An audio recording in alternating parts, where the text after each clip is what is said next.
Well, picture this. A science fiction horror movie where some little alien creatures show up at your doorstep and create havoc in your little town. That sounds pretty much the usual, except for no one knows who they are, where they have come from, or what powers they have. But you have just a matter of hours to save your life.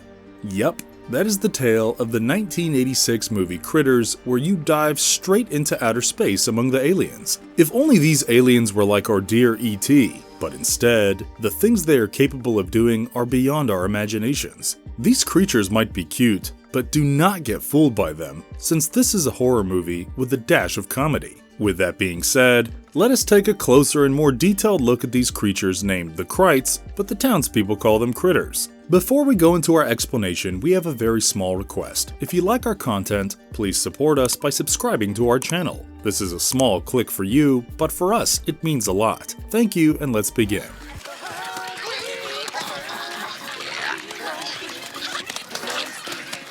Who are Critters? Where do they come from? The first movie starts in outer space, an asteroid-shaped prison, where a communication is taking place informing the person concerned about how a group of Krites have escaped the prison and hijacked one of their ships. 8 of them escaped, and the total number of Krites was 10, but 2 of them were extremely greedy, so to make their provisions last longer, the others had to kill those 2. However, it is not mentioned from which planet these creatures belong and what is their origin. We only know that they are terrifying, and even the 8 of them are of grave danger to Earth. With no other means left, the warden had to hire 2 bounty hunters and inform them to go to Earth and find those Krites. While studying Earth on their satellite TV, one of the hunters, named Ugg, shapeshifted into a rock star, Johnny Steele, while the other one, named Lee, remained faceless. The Krites landed first on a Kansas farm of the Brown family. The family consists of a father, Jay, a mother, Helen, a teenage daughter, April, and a young son, Brad. Brad and Jay saw a spaceship and headed into the dark to investigate, but ended up finding dead cattle. On the other hand,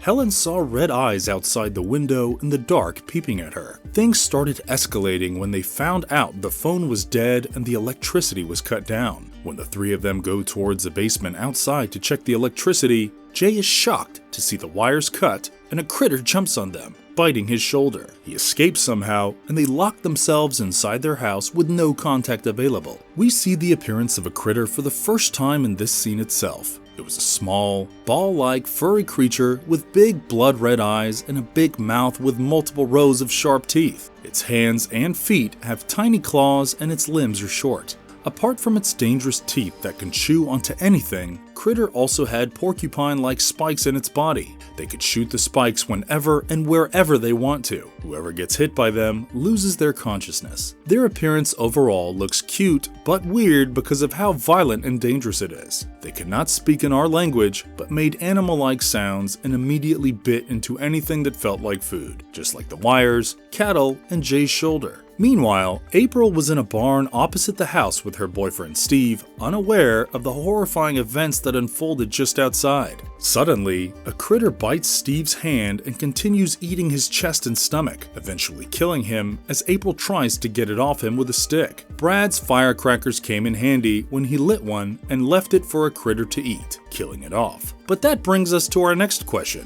which is the purpose of their Earth visit.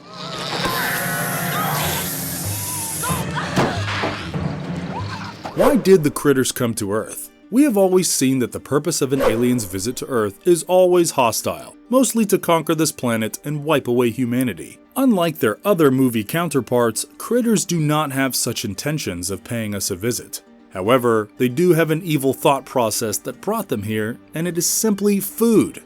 Yes, they headed straight toward Earth because the signs of life, unlimited meat, and other things would at least fulfill their never-ending hunger. Critters are greedy little creatures that can eat anything and everything, from wires, plastic, and wood to flesh of any kind. Meat being their favorite of all. Later in the movie, when the Krites invaded the Browns inside their house and were attacking them, the family of 4 locked themselves in one room. The parents were injured, and their daughter April was traumatized, which only left Brad to be the hero and save the night. He went outside to seek help, but came across a critter and somehow saved himself. He notices that one of the critters is growing in size after consuming the farm animals. This is where we are introduced to another capability of our little monsters. But how big can they actually get? And what all do they eat?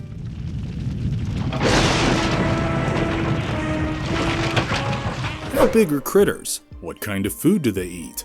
In the first film, critters were the size of a small cat resembling porcupines, possums, or big rats. Their red eyes shine brightly in the dark, and they just appear out of nowhere, attacking their target in a matter of seconds. As the film progresses, one of the little creatures gets bigger and stronger as it consumes more food.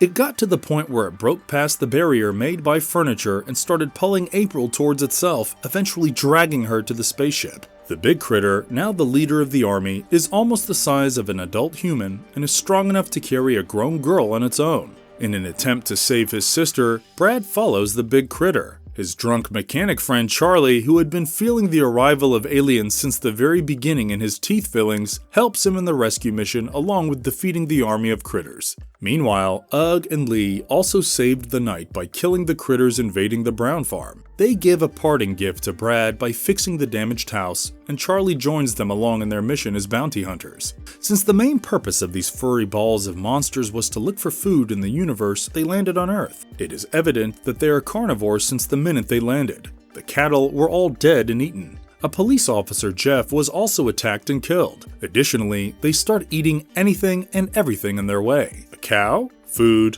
A fish? Food. Firecracker? Yes, food. If time permits, they will not hesitate to strip their victim to their bones. In Critters 2, which was released in 1988, these creatures also happen to chew on the furniture. This happens in a particular scene when the antique shop owner, who stole the eggs, is attacked by them. Unfortunately, he could not make it out alive and was left with just one eye. At the end of the sequel, our Critters army is more enticed by cheese hamburgers rather than live meat. When they start to eat, they don't stop. You cannot match their speed and will be left with no time to react. It will make you wonder if an intergalactic prison was actually the best place for them to be.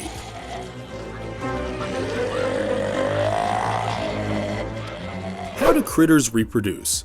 Although our intense but beloved bounty hunters Ugg and Lee waltzed on Earth with their fancy cannons and destroyed the critters, the first film ended with a shot of some odd-looking eggs in the Brown farm, thus indicating that it is not the end yet. The sequel has a 2-year time jump where the Brown farm is abandoned as the family moves to the city, leaving their terrifying past behind.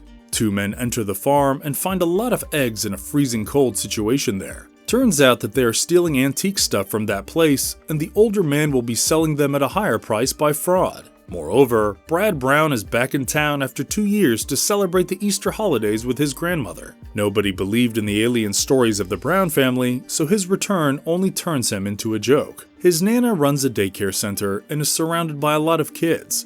Moreover, she is the one who ends up buying and bringing the special Easter eggs home. Yes, the special eggs found in that abandoned farm. The eggs get heated and start hatching the next day when the Easter celebrations commence at the church. Tiny critters the size of mice came out, and their first victim was the new sheriff. Immediately after coming into the world, they ate the insides of the man, and he dropped dead inside the church, traumatizing everyone. Even though they are newborns, calling them a menace would be no less. Now, let us come to the reproduction part of the critters. We should go back in time, precisely 2 years, when they arrived on Earth. All the events that took place in the first movie were in one night. From critters arriving and bounty hunters searching for them, creating havoc at every place they were going to and changing their faces, to the Browns surviving and getting their house destroyed in the process, everything happened in one night. At dawn, when the aliens were defeated and all seemed well, we saw the eggs on the farm. That means the critters laid these during the night.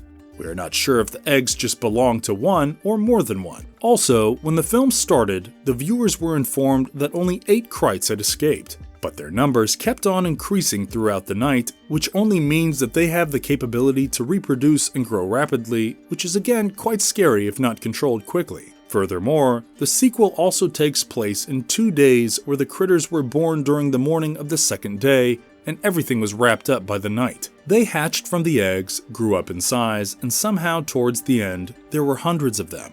Hence we know that the critters are very much able to reproduce, and their growth rate is much faster than humans. Although we do not know how they actually reproduce, only that they lay eggs.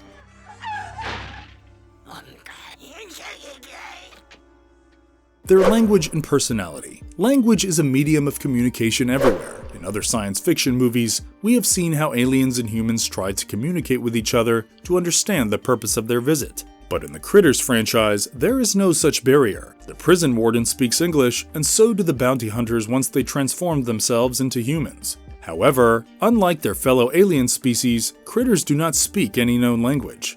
They have communicated amongst themselves in a few scenes. The first scene was the beginning of the first film, where they had a minor damage that made them hungry, and in search of food, they came all the way to Earth. Another interaction was again in the first film when Helen and Jay Brown tried to shoot them with their guns. Here, one critter spoke to the other one, acknowledging that these humans have weapons.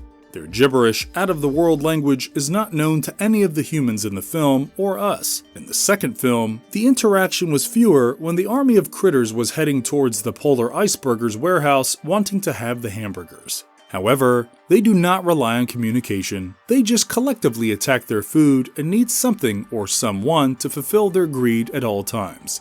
They are never tired of killing, chewing, and eating. Having tiny bodies with dangerous features would make you think that these are well-organized and easily manageable creatures. Well, you are wrong. Critters are the messiest furballs who can't focus on anything other than eating. They are not intelligent and only rely on their eyes, nose, and mouth. Some instances of their silliness are when they did not think a gun would do any harm to them, but it ended up killing a lot of them. Similarly, when Brad offered a firecracker to the Krite who killed Steven, it just put it into his mouth and it blew inside his mouth. The third instance is when they were raiding the Browns' house. One of the critters was trying to talk to a toy figure, thinking it was one of their kind. When it did not communicate back, the critter tried to eat it. Their messy personalities made them throw things around and bite onto anything and everything they could get their claws and mouths on. But what really makes them dangerous? What other powers do they have? Well, let us find out.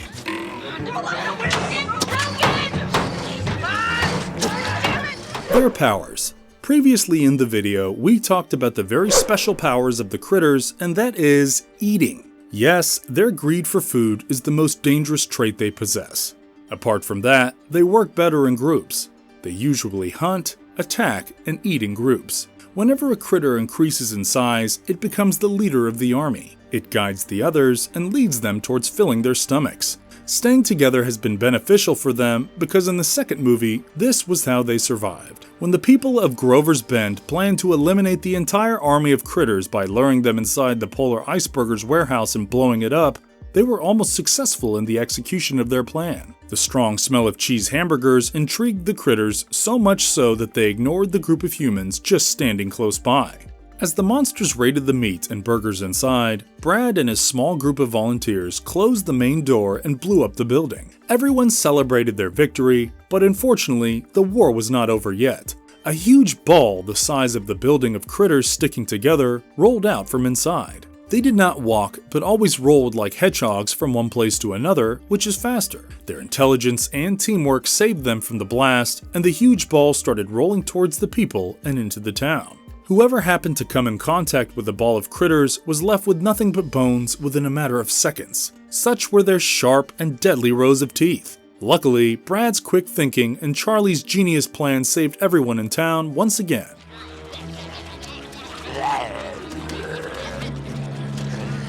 Can critters dominate the Earth? Although they did not visit Earth to conquer it, what would happen if that was their actual plan? Would they have succeeded?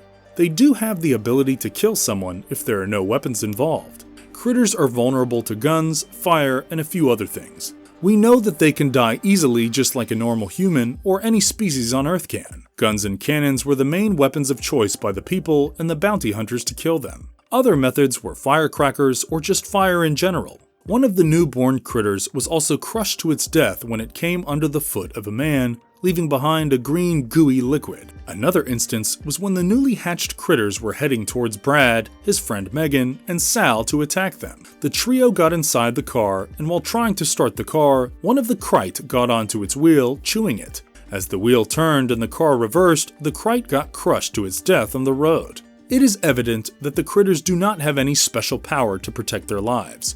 They only have their teeth and poisonous quills hidden inside their fur to knock out someone. If everyone on Earth is aware of their presence and is alerted, it will be impossible for hundreds of Krites to conquer the Earth, as they can be easily taken down. However, if there are thousands and millions of these furry monsters waiting to conquer us without any prior notice, they might stand a good chance of winning the battle. If they turn into hundreds of massive balls consisting of hundreds, they would have a stronger chance at victory.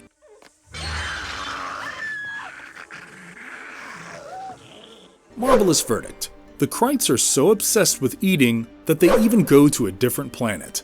This obsession made them into the hunters, but also led them to their deaths.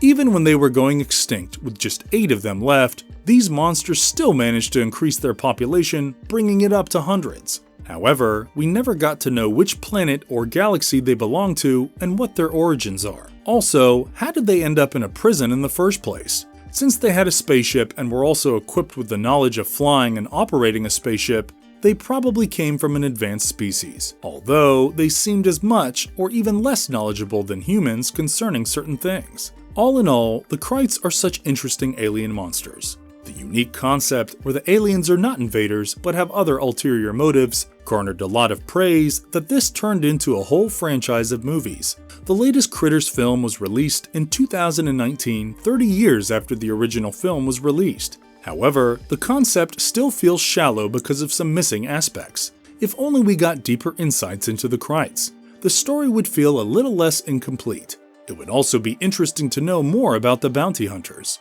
like where they come from and how they ended up in this profession.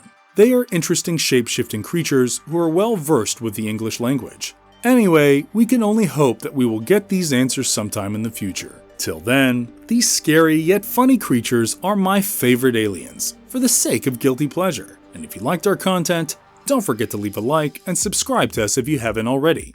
Have a good one and be safe. Thanks everyone.